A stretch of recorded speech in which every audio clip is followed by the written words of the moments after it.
Mbappe হলো দেখেন 2টা ওয়ার্ল্ড কাপের ফাইনাল খেলেছে এবং ফুটবল হিস্ট্রিতে he is the second footballer যে হ্যাট্রিক করেছে ফাইনালে। এর আগে জিও ফার্স্ট করেছিল 1966-এ, আর এবার করলো কে?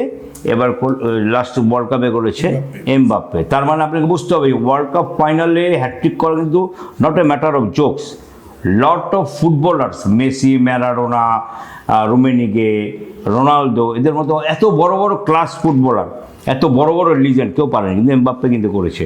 তার মানে তার ক্লাসটা অনেক উপরে। তার ক্লাস কিন্তু আমি বলবো যে মেসির ক্লাসে, আমি বলবো যে তার ক্লাস রোনালদোর ক্লাসে, নেইমারদের ক্লাসে। বাট ইয়ামালে আরও সময় লাগবে, he is only 19 years old।